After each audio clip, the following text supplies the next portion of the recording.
Spoilers ahead, just warning you.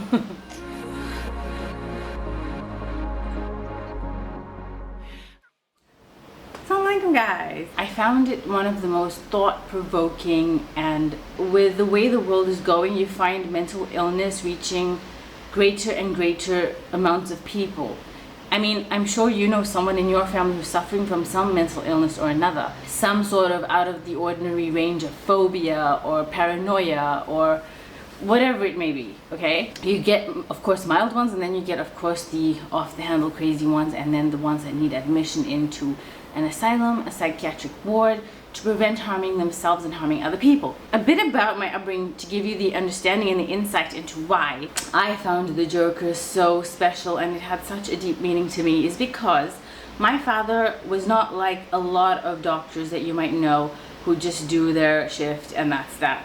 My dad was a philanthropist, so that means that he would come home and his work would come home with him.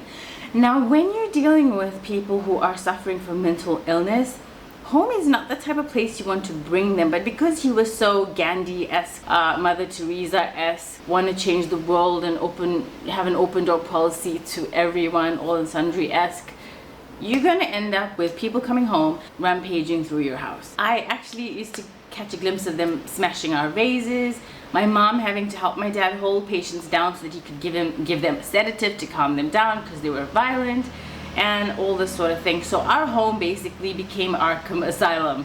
So I want you to picture that and try to imagine how crazy it was at times in my house when patients used to come over because either they overdosed or their family needed some help. And then of course you got the blurred lines between whether it really was mental illness or whether it was the spiritual illness which comes with the evil eye or jinn possession or some sort of spiritual malady that used to affect them as well. Now, being a Muslim doctor and being practicing one and a caller to Allah, he used to of course administer Quran, spiritual remedies, along with medicine for depression and medicine for schizophrenia and paranoia and all of the other subduing medicine for these extreme emotional and mental cases. So why the Joker really appealed to me was because firstly, it speaks so deeply about the realities of mental illness that honestly most people have no idea go on in the world. You would be shocked to know how many people, ordinary people that you see walking in the street. It's scary because you don't know what they could do at any given moment when they snap, etc., etc. You could know people like this in your own family, and you may be, suffering wounds from this that have been, ongoing for years because you're raised in the same household as these mentally ill people. So the level of empathy and understanding that my dad showed them, only I can relate to that because I have witnessed the damage and destruction done by this, as well as understand how the families suffer. And of course, the mental patient themselves, they don't even know what they're doing, and it's very sad. So I love the way Joker actually resonates with mental illness and brings it up as a real force and goes through the phases and the symptoms of mental illness, of, for example, schizophrenia, imagining things you can't tell the difference between the reality of the real world because it's so dark that honestly these people have delusions of grandeur and they want to live in another place. So now that I've slept over this movie and percolated it in my mind, I can now distill to you more of the things that I actually really enjoyed about the Joker movie. So the second thing is, being a misfit, being marginalized and maligned in society is such a huge thing because most people are afraid to actually live their truth and actually be who they really are because they're afraid of being judged and they're afraid of being shunned by society like the Joker is. And it sort of gives you an insight into what if we all were our true selves and just behaved as we really thought about other people and behaved as we really wanted to as our true authentic selves. Honestly, none of us would be able to survive and we would probably kill each other the way Joker does in the movie. So the truth is that it exposes that most of us are wearing masks in society to get along with each other. And that is unfortunately the dark and awful truth that most people want to forget. And the way they forget this is by using all of those filters which manifest itself in Instagram, on Facebook, and in every other way.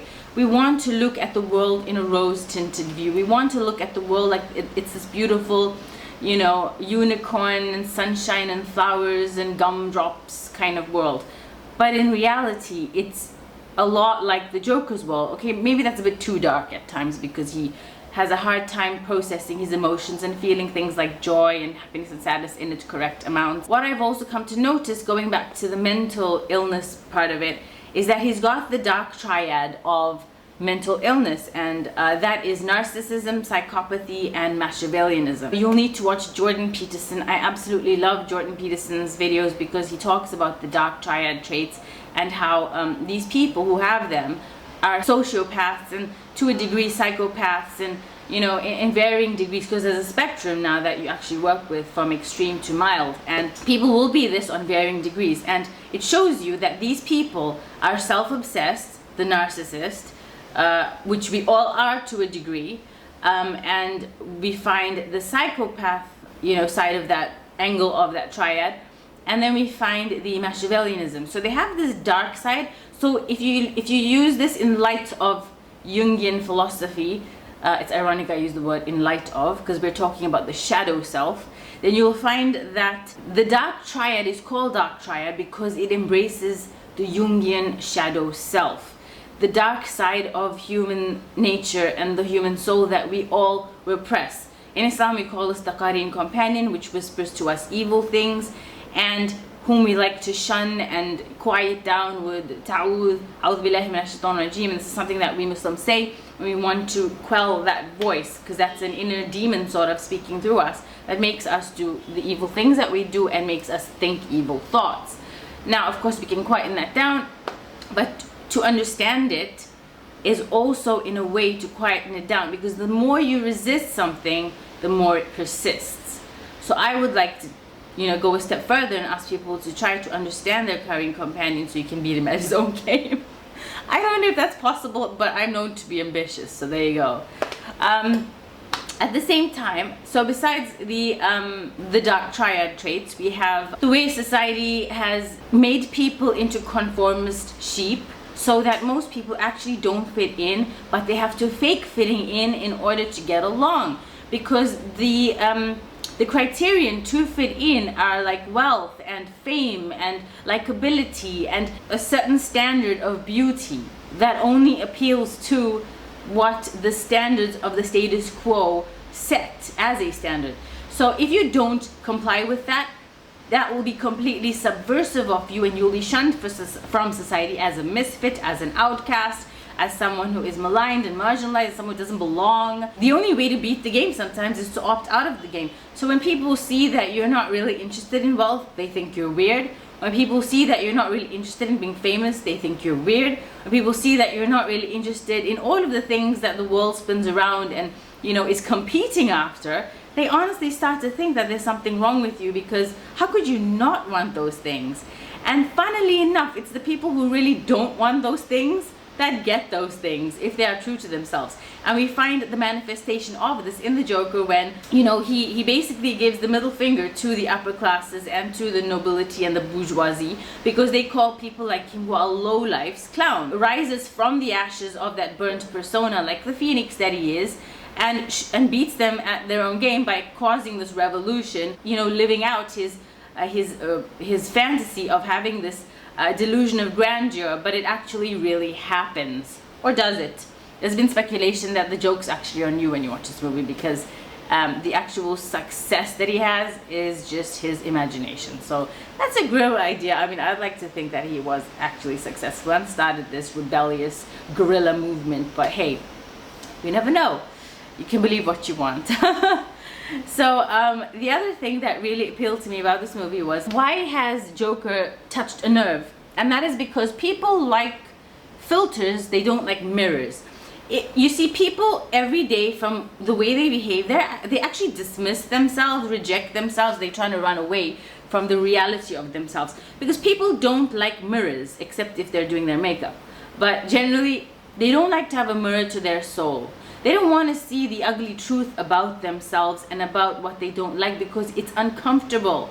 It puts them in through a huge degree of discomfort, and no one wants to face their evil side or understand or know their shadow self, because they think it's ugly, and you know, in a lot of the cases it is. But the only way you can actually fix that is if you find what the problems are, why they are there, go to the root of it and solve it. Otherwise you will carry on acting out through rotten behavior, through bad choices, through negativity, and all of the things that feed out through your actions, your words, and your thinking and your beliefs. So because people generally want to run away from pain and discomfort into what is comfortable, what is familiar, and what causes them no grief or pain, people hate mirrors in that sense. They prefer filters such as Instagram and all the social media filters because they want to believe that the world is beautiful. They want to believe that true love in the fantasy Disney sense exists. I love how it discusses class warfare.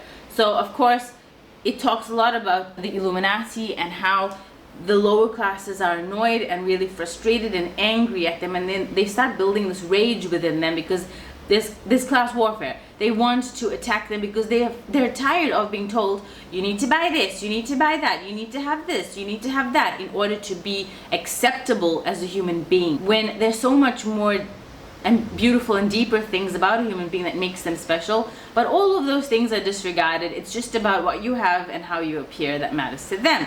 So this of course breeds a hatred and a rage that of course cannot be quelled except with guerrilla warfare. The other thing that really touched a nerve within me, and honestly I burst out crying while I was watching this, was childhood trauma, because I know many people who are social workers in my family. Of course my dad was a psychiatrist, that's enough, but I know a lot of psychologists, psychiatrists, and people in the mental health field and social workers who deal with mental health, whether they like it or not, because it's just hazards of their trade. When children are traumatized and abused and come from broken homes and dysfunctional families, and they suffer at the hands of people in their family, stepdads or stepmoms, what happens is they actually grow up with a very deep trauma that they can't shake, and that makes them go crazy.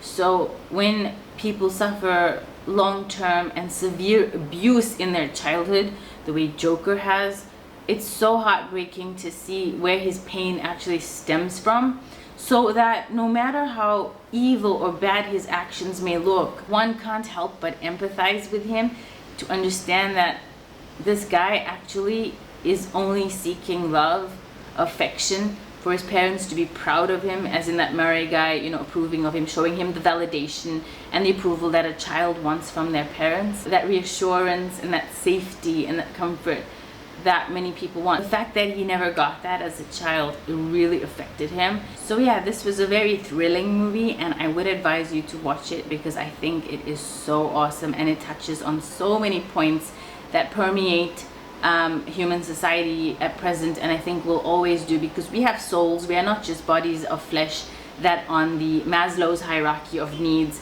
requires food, clothing, shelter. We require so much as human beings in terms of praise, love, adoration, acceptance, not being shunned, you know, having love, having friends, having people that care about you. All of these things are blessings from Allah that we need to be grateful for if we have them, and to, you know, try to have them in our lives, because they honestly increase and improve our human experience and help us become better people that can contribute to society, instead of, like Joker, destroy it because of the rage that is boiling from within his soul. So I hope you've enjoyed my review, and I hope you go and watch the movie and leave something in the comments below and let me know if you've enjoyed it as much as I did, and what subtle things did you pick up on that I missed, and yeah, share with me your experience of viewing it. Thank you for watching, and I'll catch you soon. Bye.